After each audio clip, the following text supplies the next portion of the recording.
Please. Okay. Thank you, Leo, for the introduction. The first point I wanted to say is when you gave the introduction, I had some latency. I hope that my network connection will last longer enough and with a good quality for the session. I am using VLAN at the moment, so it can be a bit tricky.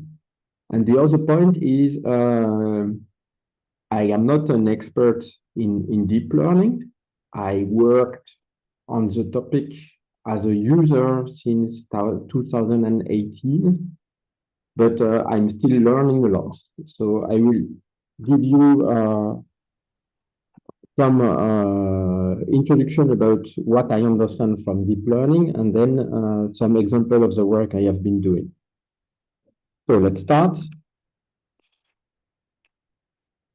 Yep. So I start with a short histories of the convolutional neural network. I will explain what that is. And I have prepared two examples. Two examples, one on graphite segmentation in cast iron and another one in phase recognition in steels. And I will draw some conclusion at the end. So first, I want to briefly introduce what is machine learning and why it is a big change in paradigm in the way we are working. So before, when we had a problem, all our problem would take a form which is like this. All the problem we try to solve is a function. And before machine learning came in, what the man was doing, he was working on this function f, trying to find it, compare it with experiments and so on. And once we have a model of the world, then we give it to the machine, and the machine will do the computation for us. Now, with machine learning, the work of the man is completely different. The man works on preparing the data, and the machine computes an approximation of f. And how it's doing that? It's using a universal approximator. And there are different kinds of universal approximators. You have decision trees, super vector machine, and neural networks. And you have maybe other ones, but that's the three most used here. And I will speak here mostly about neural networks.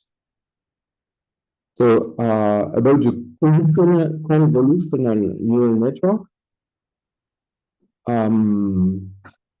one... Biblioteca, porque eu não consigo botar meu fone aqui, tá? Making a pause. Yep. Okay. Thank you. I think one very marked moment in history is the Turing Prize 2018, which was given to those three guys, Geoffrey Hinton, Joshua Bengio, and Yann LeCun. And the Nobel Prize 2024, which was shared also by, also in physics here, and the Turing Prize is equivalent to the Nobel Prize, but in computing. So the Turing Prize was given to Geoffrey Hinton and someone else, who I don't remember the name, for their work in neural networks. And this Turing Prize comes from one work that has been done in 2012 on the ImageNet competition. So the ImageNet database is 1.2 million images, which are classified in 1,000 categories. And the goal of the computer vision community is to have a model which is able to predict the good class for each image. The results of the 2010 edition looks like this, that the percentage of error on the 1.2 million image. And you can see that the best model accomplished 27% of error. And you have here the result for 2011. If you do a linear approximation of the two best models, and you look at the results of 2012, you can see that those models are well in phase with the linear progression. But what Hilbert and colleagues accomplished is to have only 15% of error. So that was just the first time a convolutional neural network was used in a competition like this, and it already show a big difference with the state-of-the-art models. So that's Hilton plus two postdocs who have worked on this. Ilya Sutkever is now working at the OpenAI, and Alex Krzyzewski, I don't remember, is also still in the deep learning community in a startup which I don't remember the name. Yeah. Okay. Just to show you how it was working before deep learning, for example, for the task of writing text, I've taken an article, so it's in French. I forgot to translate this slide. This paper that was before deep learning, if you wanted to have the recognition of a text, you would do exactly, you would program in hard coding exactly what a human, or very similar to what a human would do. So first, you do a detection of contours, then you do a line-based corrections, so to put the text horizontal. Then you would try to segment the letters inside the text. Then you would try to recognize each letter by using some features. And then knowing each letter or an approximation of each letter, you would try to find the matching word, and you would compare with the existing dictionary to get the information. And for this, you could have a very small database to have a model which would work very, yeah, okay, would work okay. If you do that with deep learning, you just feed a universal approximator with a label database, and then but you need a much more a bigger quantity of examples to train the model. Okay, when did machine learning starts? Some people say machine learning starts with Alan Turing, which has written, so you all know maybe the imitation game, that's the so-called Turing test. It's a test that it supposedly say when a machine reaches human intelligence. But what was remarkable in this article is the section 7, which is called learning machine, where he already states that the storage capacity of the brain, so give an estimate of the storage capacity of the brain, a bit reduced if you consider only speaking, not vision and not flavor and stuff like this. And then if you would program by hard coding a synthetic human brains, you estimate that you would need 60 full-time programmers for 50 years. And you say, well, that's not possible. So without making any mistake, if you include mistakes, maybe it's longer. But he already states, why not try to produce something that resembles the mind of a child, something that would be able to learn. And that's based on a model which was prior to the statement of Turing, the artificial neural network model, which comes from 1943, which now all models are working. So that's a biological neuron. But what is the synthetic neuron doing is just taking the value of the inputs multiply them by a weight, add a bias, and then you have the weighted sum. And to introduce a nonlinearity, you have an activation function, which very often takes this form. That's the Relu activation function, which is the most classical used in machine learning. And this model was already used in 57 by Frank Rosenblatt for computer vision. He had a matrix of 20 by 20, and he had weights. So the weights, they were just programmable resistors on the model with several servo motors, which turn the resistor as a function of what you want to learn. And it was just with a single neuron. But this small single neuron model was then criticized by Minsky and Peppers and say, well, such a model will not be able to reproduce a XOR function, so XOR, that's the exclusive OR. So if it's not able to do that, it's not useful.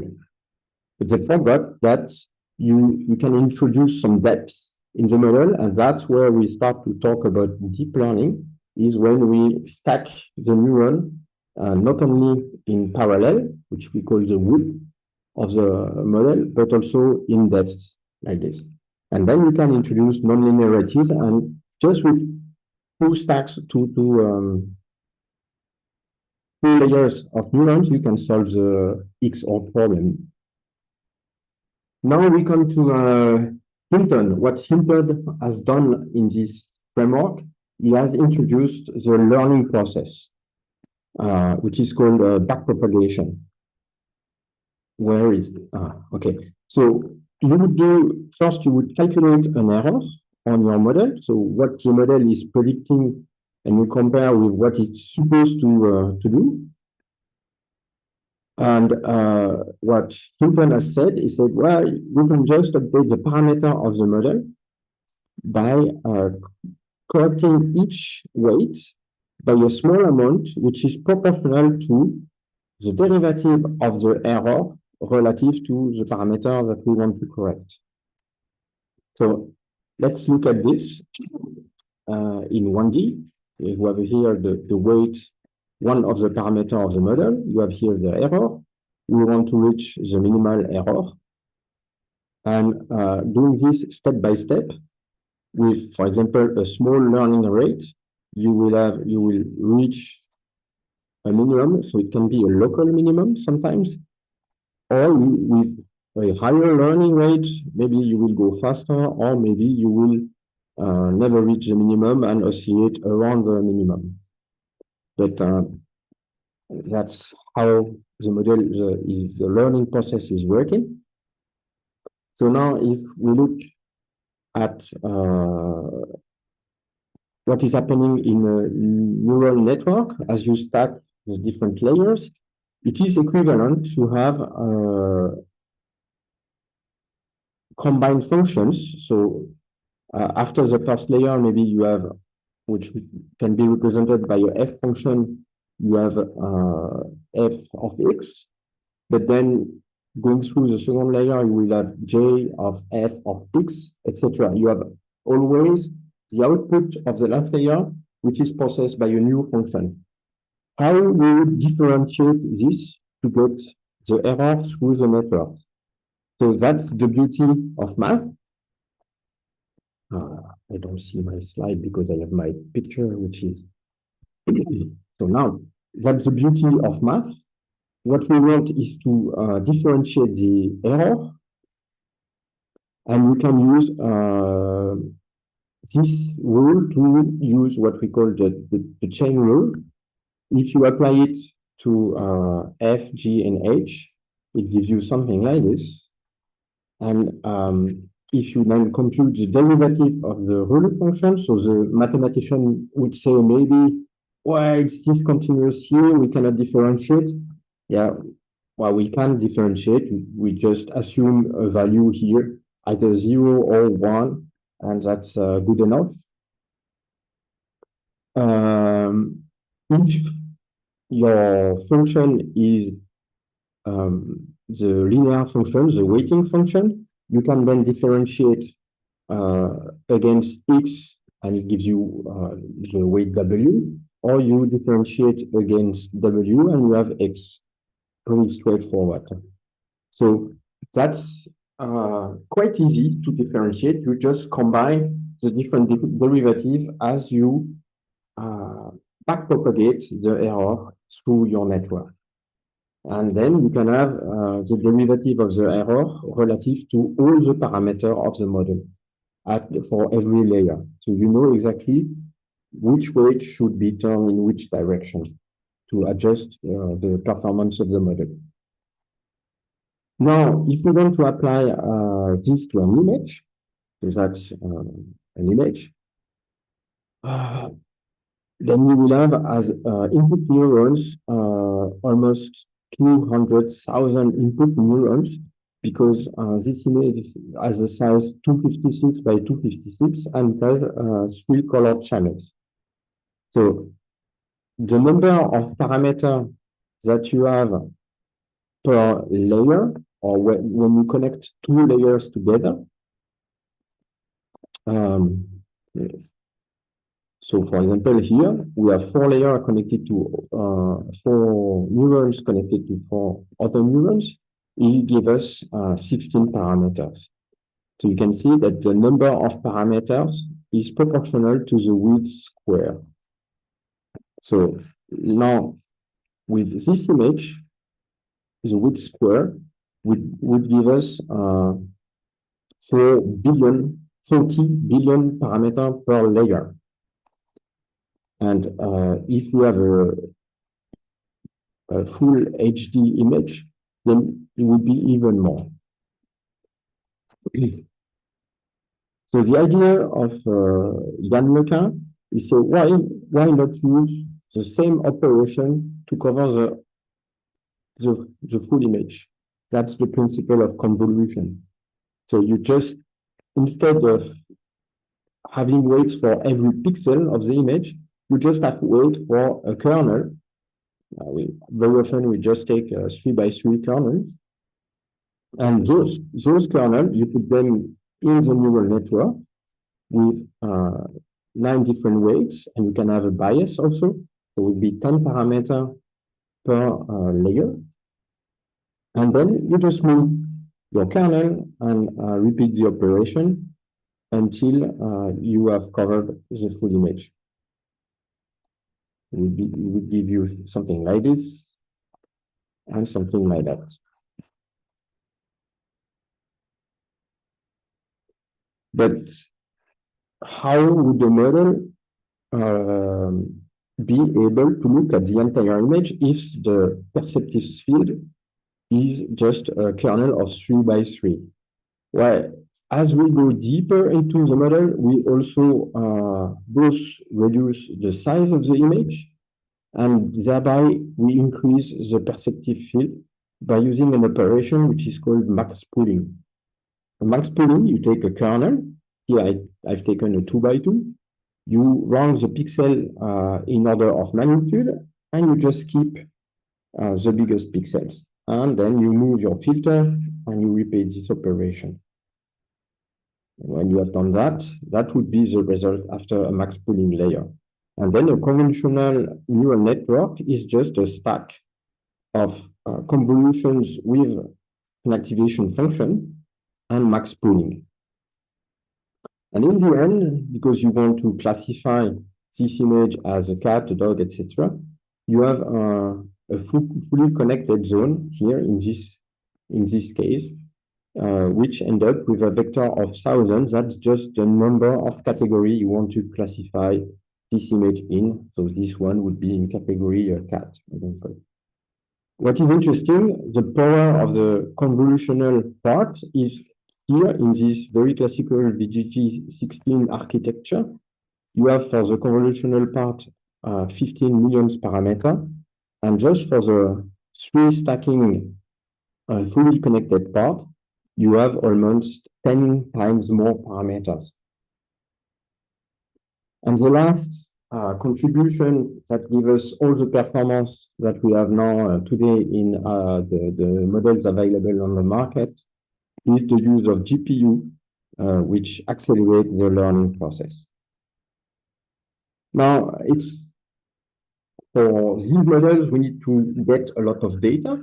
So the data is, for example, images, but you need also to have the labels.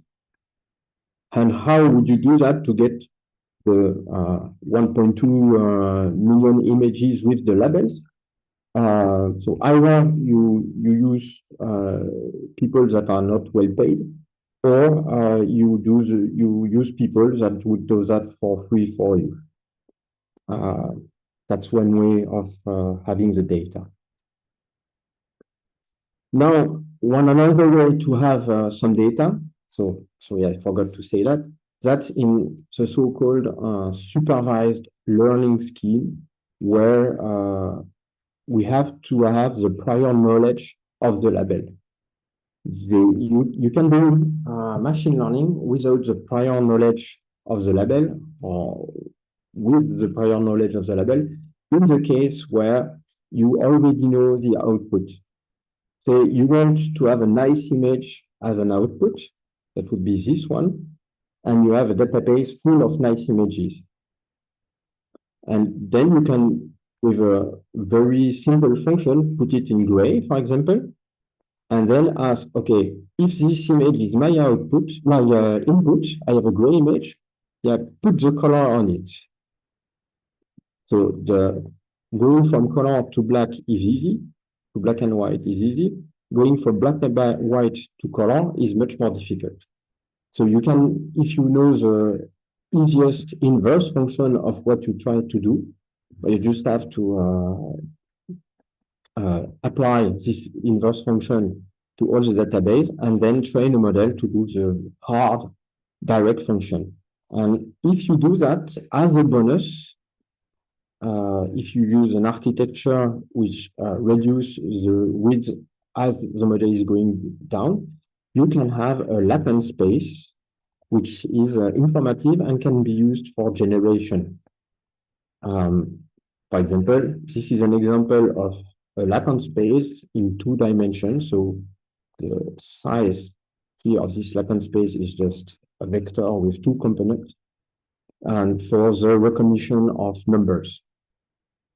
And here, that's for the classification of women as a function of their hairs, face, etc. Now, the last guy who won the Turing Prize is Joshua Bengio. And what was his contribution? One of his contribution in the machine learning community. He had the idea, together with Jan Goodfellow, one of his postdocs, to invert the encoder-decoder to create an adversarial generative network. So you just give a random vector in the latent space of a decoder. This produces an image, and then you have an encoder whose task is to discriminate if this image is a fake one, so generated by the decoder, or a real image. So you have a discriminator and a forcer. And when you learn the two, you learn the 2 networks together. At the end, you have a decoder, so which becomes very good at creating images that are realistic. That's the first generation of generative networks. Okay, now and tomorrow that I finish my small history. I've found this publication, which I've put here on this graph as a function of their publication, the number of parameters of the models. And you can see before 2010, it was approximately doubling every 4 years. But then you have a big kickoff after, and then you have doubling time of every couple of months now. Yeah. And you can compare the actual size of the model to the prediction of Alan Turing. I don't know if he was right, but we are now in the order of magnitude of the parameters in the human brain in the actual models. It doesn't mean that the models are intelligent. Many parameters are not useful in the actual models. There are redundant. So where in the human brain, I think, I'm not a specialist, but I think we have a better use of our neurons. Okay. So now, after this small introduction, I will show you a work I have been doing on graphite in cast iron. That was done with the company at Sterland in Spain and Jacques Lacaze in the Cirimat at Toulouse. The idea is when you have a cast iron, you need to the standard, the ISO standard classifies the graphite as a function of their shape. And in the customer requirements, on the customer specification, they will allow, so when they sell cast iron as lamella, then you need almost 100% of lamellar graphite. If you sell cast iron as compact graphite, then you need to have this shape, and you have some of these two shapes that are tolerated. But what is excluded is the lamellar class. It's completely excluded. You don't have, if you find a single lamella, then your cast iron is discarded. And if you sell your cast iron as spherical graphite cast iron, it needs to have more than 80% of these graphites. So that's important to be able to measure each graphite class. So how we have been doing that with image analysis? Well, we have taken a particle, we have isolated a graphite, and then we compute several characteristics like its surface, its perimeter, its circumscribed circle, its convex hull, its max and mean sphere diameter. And from these indicators, you can combine them to have different descriptors, which are given here. You have all the formula. And then you do kind of a decision tree. So you say, okay, if my circularity is above this threshold, then I am assuming I have class number 6. If you can see here how in this circularity Ferré ratio diagram, how the different classes are represented.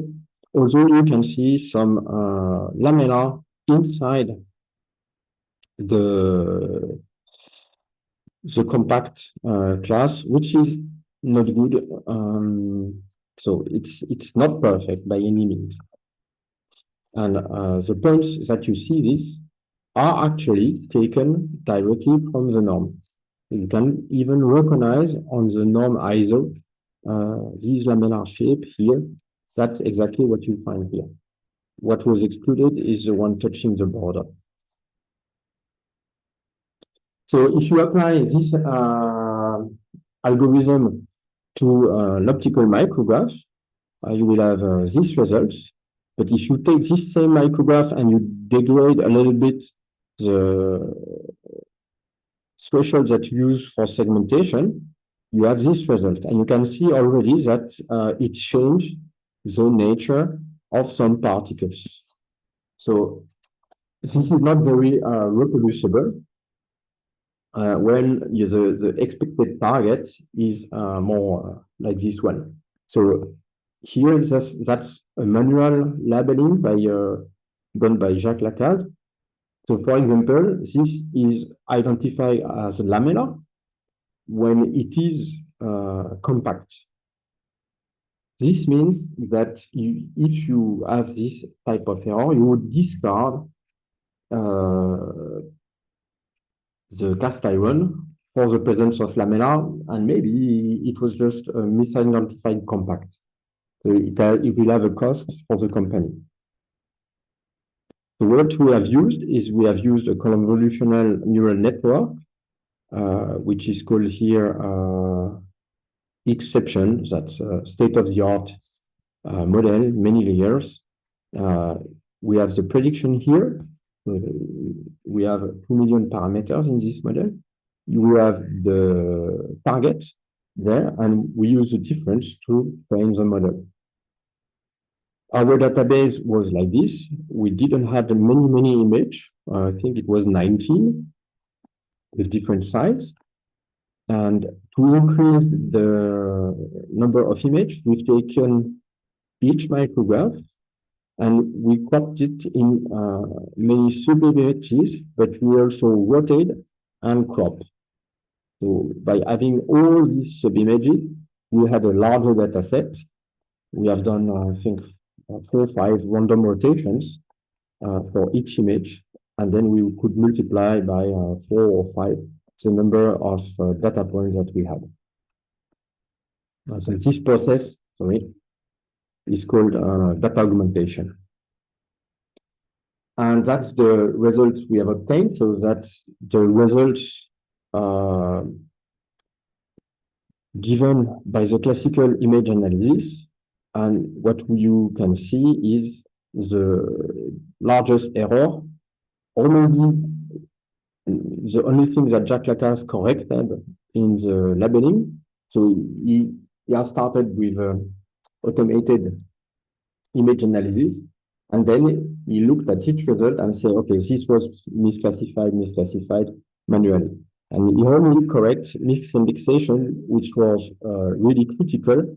That's class 3 identified as class 1. And the model here has much less problem of this misidentification. Most of his problem is misidentified class 4 and 5. But if we compare to the traditional spec of the client, where 4 and 5 are often considered as the same class in the specification, so it's not a big problem. So the company was quite happy with this model. One unexpected result is when you do classical image analysis, you segment every cluster of grains. With deep learning, you can have artifacts like this. So some parts of the particle can be labeled differently. So we are working on this problem and trying to find a better algorithm for this. So another work which we have been doing is about the recognition of martensite, bainite, and ferrite. So for those of you who are not well-versed in the metallurgy of steels, when you cool, that's continuous cooling diagram, when you cool steel from a high temperature, if you cool it very quickly or very slowly, you can have very different microstructure, martensite and ferrite, but you can have a full range of different microstructures. The most complicated one being the multi-phase microstructure, when you find ferrite, upper bainite, lower bainite, and martensite mixed together. Before machine learning, that was the manual work from somebody who was an expert in this domain, who had to recognize every grain in the microstructure. This is very time-consuming. It is also etching dependent. Well, so that's not very satisfying. We tried to use EBSD to distinguish the phases, but there is still some problem, is that with EBSD, where you measure the crystallographic orientation of the grains, there is no automatic distinction, because all these constituents in low carbon steel, they all have the same lattice. But you have some people who said, okay, I can use band contrast. So, for example, this work of Zhu et al., they used band contrast to distinguish between martensite and ferrite, but it was not concerning the two bainites here. Stefan Zefferer suggested to use the kernel average misorientation, which is just locally how much misorientation you have around a certain point. And you have also information about the topology, because all these phases are coming from the transformation of the austenite at a certain point in the microstructure. So they are organized as a function of the transformation conditions. So you can use misorientations, because you can see that the different product on the misorientation distribution here have different profiles. Or you can use topology. That's the so-called variant pairing. That's how the different crystallographic LATs are combined to each other. Where if I take the Takayama diagram and put it with the same color key as this one, which is given here, you just have, instead of the different variant in different colors, you have the misorientation between variant in colored as a function of their misorientation angle here. It's looking like this, so very similar to those microstructures. So what we have done is we have labeled manually some microstructure, and where we were not sure, we introduced an unknown phase. And then we used band contrast and KM extracted from EBSD to train a neural network and give us the prediction. The performance were quite good. For example, on this alloy, we reach 94% accuracy. And full martensite, it was very good.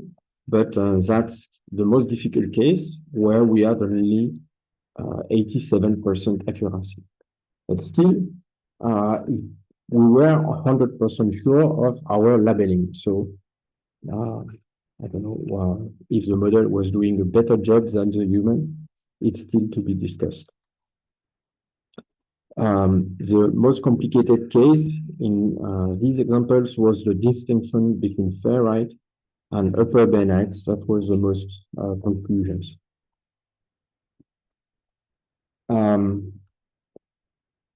Let's have some feedback about the unknown phase, what we haven't labeled to the model, and to see what the model has predicted. So here you have an unknown grain. So sometimes the unknown grains were labeled because they were not known. So the one who has done the labeling, Simon, was not sure, or because it was too complicated to label, because it was two different phases, so bainite and ferrite, but with no misorientation in between. I should show you an example later. But here you can see this was labeled by the model, predict by the label, the model as upper bainite, and you can see that you have some small misorientations, like you would have in what we had previously labeled as upper bainite. So in this case, we were quite happy with the result. And in the second example, we had here a grain, which you can see with very low misorientation inside, so a ferritic grain, which grow there as a bainite lap after that. And there is no misorientation in between. So here it was not labeled because we had to find manually the boundary which separates ferrite and bainite. So we haven't done that. We just let the model do the work for us, and you can see that the model has found here ferrite and here bainite, but the limit between the two is not very satisfying. So maybe we should have more models like this, more examples to improve the model's prediction. And because of the fixed receptive field of those models, they are influenced by the step size. We wanted to see how those models are influenced by the step size and how we can get over this limitation. So if we do the prediction with no step size input, and then we try the prediction and we on the same data set, but by decreasing the step size, we can see how the accuracy drop. But if we add to our training data set some maps with a reduced step size, you can see that the model learns, but only on the step size he has been exposed to. Now, what we have done is we have used the step size also as an input parameter for the model and retrain, but just with examples of 0.1 and 0.3. And now you can see that it can infer also unseen step size. So we were quite happy with that. Now I'm reaching the end of my talk. I will draw some quick conclusions about those convolutional neural networks. I'm quite happy with them. They're quite nice to use. They are less subjective, unless the labeling was itself subjective. And once they are trained, they run very fast. You have the results within seconds. But the problem is the labeling task and the training task are quite time consuming. You must take care of your data set. It needs to be balanced. So if a model has never seen some examples or very little of these examples, they won't work very well. Or you have to adapt the loss to take care of the unbalanced data set. What I mean with balanced data set is that you must have almost the same amount of data for the different classes you want to predict. And they have some difficulty to generalize. So they will be efficient of the data they have seen, similar data, but they will not generalize on completely new data. And sometimes you have unexpected behavior. So it's really, really nice and good practice to look at the failure case and try to explain them in order to improve those models. Thank you for your attention. Thank you, Professor Germain. So for a very insightful lecture. And I will stop here now the recording. And Okay.